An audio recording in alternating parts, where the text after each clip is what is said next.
अरे मित्रांनो, शुभ सकाळ. सकाळ सकाळ मला इकडे झवे भेटले आणि आमच्या रूमवरचा येडा झवा. बाया चालल्या होत्या कामावर, तसा तुमचा भाऊ पण गेला. ऑफिसमध्ये गेल्यावर ते डोकं पुसलं बाबा, लय डोक्यात पाणी गेलं होतं. मग काय, आधी दूध पिलो, तेवढ्यात बायकोचा बैल आला संडाची चप्पल घालून. भावानं माझ्यासाठी बोर आणली होती, या बाईनं मागितली, मी काय दिली नाही ती. मग काय, नगऱ्या बाईकडे गेलो, नगऱ्यासोबत मस्ती केली. काका जर त्याचं काम मन लावून करत होता. मग नगराला म्हणलं चल जाऊ जेवायला. जेवायला गेलो, खाली गेलो जेवायला. तेवढ्यात माझं मित्र कंपनी भेटली होती. मित्रांसोबत जरा केलं जेवण. मग हे कुत्र तर तुम्हाला माहितच आहे. मग मांजरासोबत पण जरा खेळलो, जरा वर आलो. आज मॅनेजर नव्हता. मग ऑफिसमध्ये मॅनेजर नसल्यावर भाऊ जेवढे दिवाळीला मजा येत नाही ना, तेवढी मॅनेजर नसल्या मजा येते. तेवढ्यात हा पादला होता. मग या बाईने तर तोंडाला हात लावलं.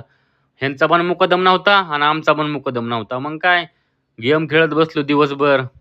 लय भाऊ मजा आली. ज्यावेळेस मॅनेजर नसते ना, त्यावेळेस मजा ती वेगळीच असते. मग काय बघतोय तर भाऊ खच्ची विशाल भेटला. मग नेहमीप्रमाणे आम्ही चहा प्यायला खाली गेलो आणि हा वडा डाएटच्या नावाखाली 6 बिस्किट खाल्ली ती बघा ह्यानं. हे नास्क पण म्हणलं भाऊ मला पण घे ना व्हिडिओ मध्ये घे.